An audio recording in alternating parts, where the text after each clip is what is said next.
Now, this is a story of a man, a dairy farmer, who came back from the dead. Doctors were all set to turn off his life support, but his family refused to give up. They demanded the hospital try high doses of vitamin C. Well, as Melanie Reid will show you, it turned into a fight. The specialists didn't believe such a treatment would work, but, well, suffice to say, the farmer is no longer on death's door, and his family claim he's living proof.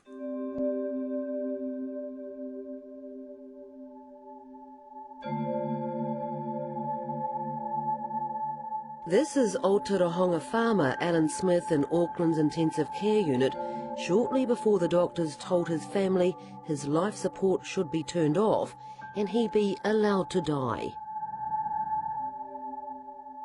And I just sort of backed up and looked at him laying there so helpless, and you know, he was my whole life. We've been together since we were both 16. On the Smiths' Aotearoa farm, Allan's wife Sonia and son Shane remember when they were told it was all over. I was, you know, speechless. I mean, it was like, your dad's the sort of person that you could always rely on him to be there to help you, and it was like, shit. Childhood sweethearts Sonia and Allan were married when they were both 17. They have 3 sons. Their 9th grandchild was on the way when Allan got a severe case of swine flu. He was always there to help us with anything. And it was just, yeah, I mean, what were we going to do? And he wasn't very old, eh? No, only at 56.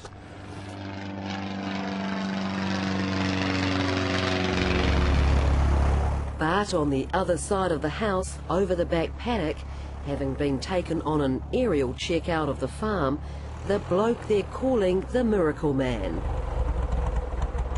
Looking anything but dead. Allan. Hello.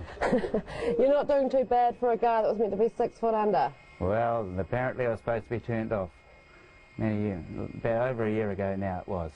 Yes. They're going to turn the machine off that was keeping you alive? They were going to turn the machine off. And Allan Smith's survival has been described as one of the most remarkable and controversial turnarounds in New Zealand medical history. Feel lucky to be alive? I am very lucky. They tell me I'm not a 1 in a million, I'm 1 in a billion to live. Allan's story began on June 28, 2009. He arrived at Auckland International Airport after a fishing trip with mates in Fiji. He caught a connecting flight to Tauranga, where his launch is moored, and was joined by his wife Sonia. I woke up in the night and he was really hot, so I gave him some Panadol and that cooled him off, but cooled him off a bit much because later on he was so... I woke up again and he was just like, he was laying there just stone cold and just laying there still as, and I thought, oh God, the first thing came to my mind was, God, he's dead. In Tauranga Hospital, Allan was swabbed for swine flu. After 2 days, his deterioration was so dramatic, the 3 sons and 8 grandchildren arrived, warned this could be a final goodbye. Just seeing him just in an induced coma and everything like that just was horrible. I mean, yet that was the beginning. A specialist crew flew in from Auckland with a portable ECMO machine, a complex life support system which takes over the function of the lungs. All the grandkids had surrounded their papa before he was airlifted north. And they were still alive.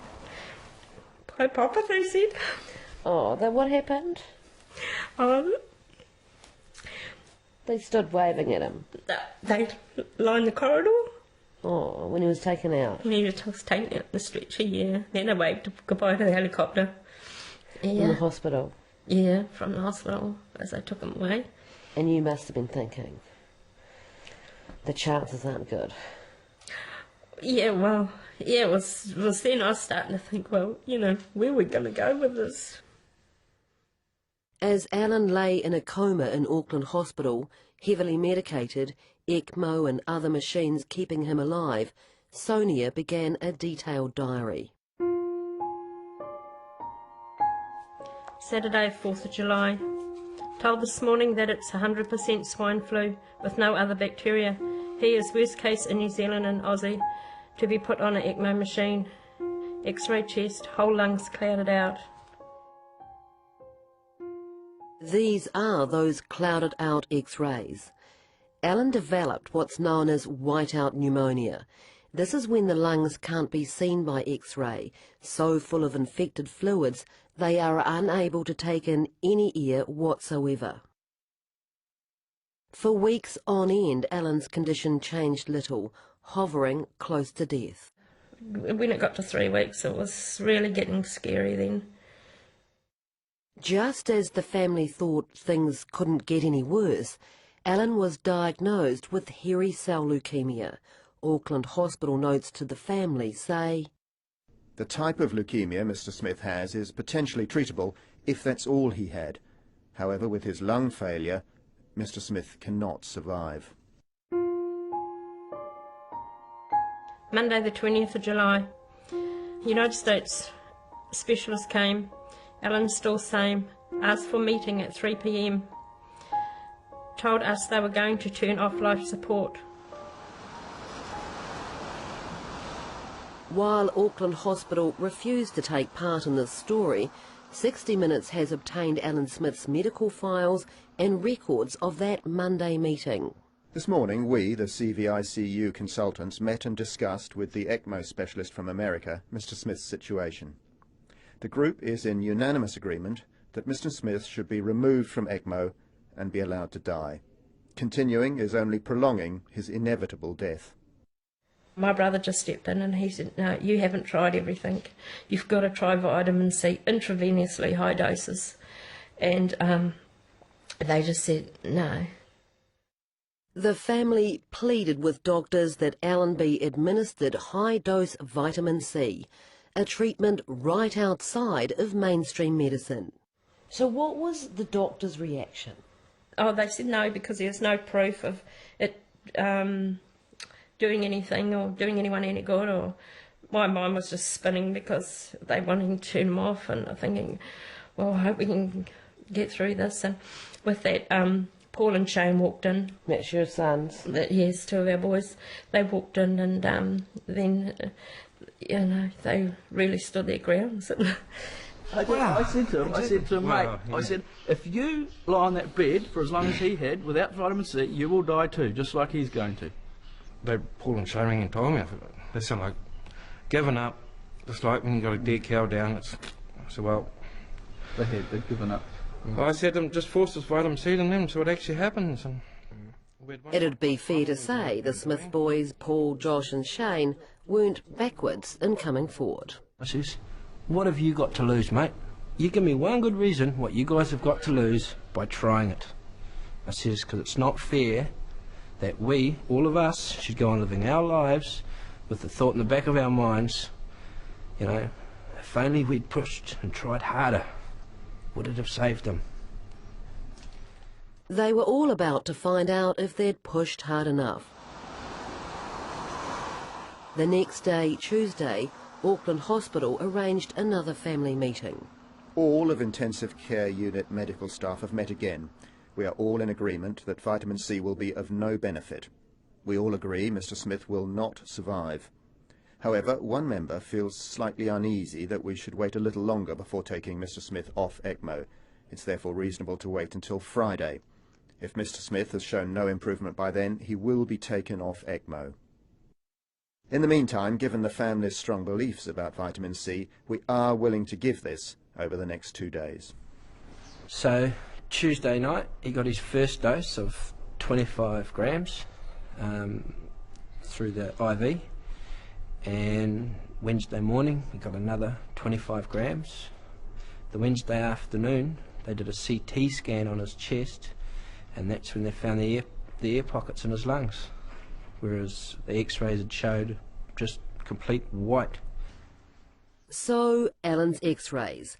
Before high-dose intravenous vitamin C, so full of infected fluid, the lungs can't be seen. This x-ray taken after 2 days of high-dose vitamin C treatment.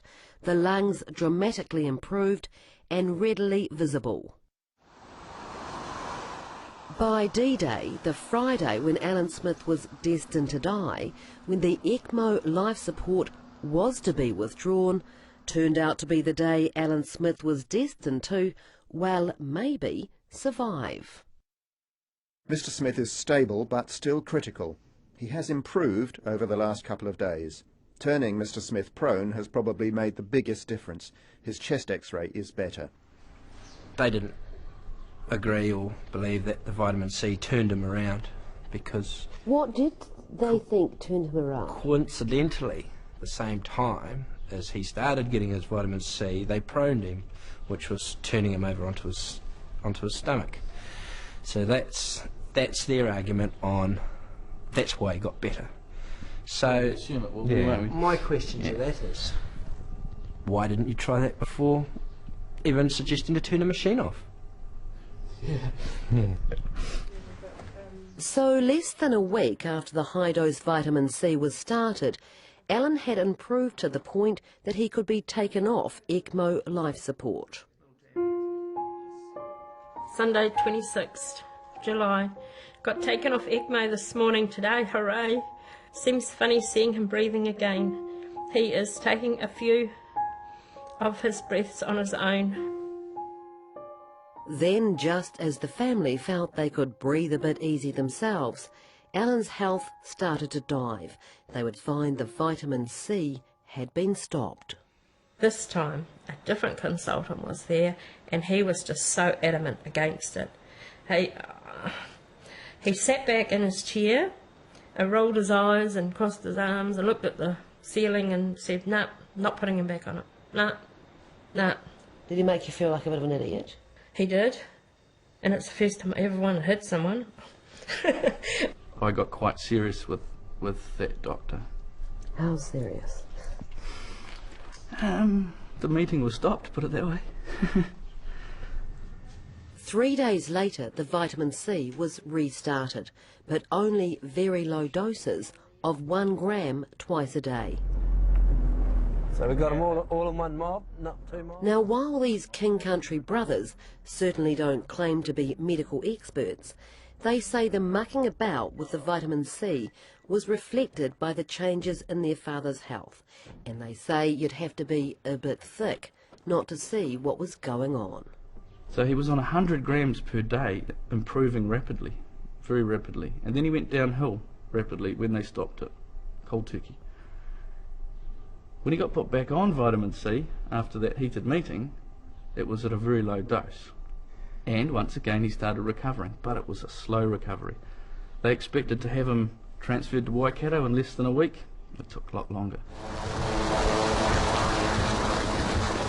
By early August, still critical and still in an induced coma, but by now breathing on a ventilator, Allan was airlifted closer to home, to intensive care at Waikato Hospital, who, like Auckland Hospital, wouldn't be interviewed. It was here the Smith family found they had another scrap on their hands. A doctor comes on and stops it. And Stops the vitamin C? stops the vitamin C. And says what? And I said, you know, why? And he said, well, this stuff has come down with him and we don't know what it is. So here we go again, another fight. This time they brought in the heavyweights. Wellington public law specialist May Chen warned Waikato Hospital. The decision to discontinue the high-dose intravenous vitamin C treatment without consulting with Allan's family is in breach of Right 7 of the Health and Disability Commissioner's Code of... There was even a threat, wasn't there, that you would go to the High Court? Yes, we would.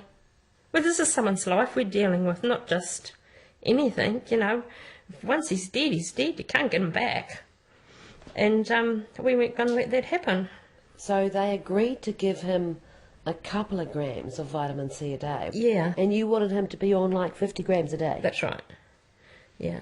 So they kind of said, yes, we'll do it, but didn't really do it anyway. No, that's right. Slowly recovered, and it wasn't until we got some oral lipospheric vitamin C into him, and that's when he once again recovered really fast. After a total of 9 weeks in a coma, Allan eventually was woken, which is when Sonia began administering vitamin C to Allan herself, using a special high-dose oral form known as lipospheric. The next step was meant to be months of rehabilitation. Yeah, I was taking 6 grams of that a day, of the lipospheric, and of course, when I had to go to rehab again to learn to walk, I was told I'd be there for 3 months. Well, in 3 months, I did not like the sound of that. But I walked out of that hospital in one day under 14 days. And even the doctors were absolutely disbelieved that I could come right so quick. Allan was back on the farm recuperating when his neighbour John came down the road calling out to him. Says to me, "Hey, Smitty, you owe me $15. I said, "What do I owe you $15 for, John?" He said, "I went and got me suit dry cleaned for your funeral, and you bugger, you've come back." Get him behind. Allan Smith's comeback is being talked about around the world, described as little short of miraculous. Allan himself says he's living proof the establishment should be taking high-dose vitamin C seriously, and sooner rather than later. And just a short flight away, his launch in Tauranga.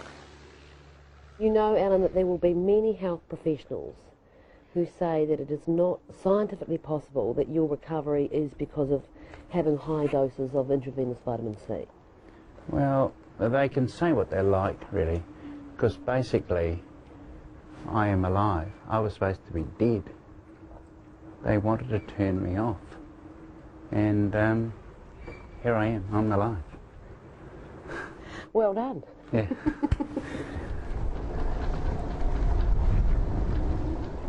Just a note, Allan Smith no longer shows any signs of having leukemia. I've beaten the system, as to speak. And, you know, if my family had let them turn me off, I would be dead. It's not a good day to be dead today.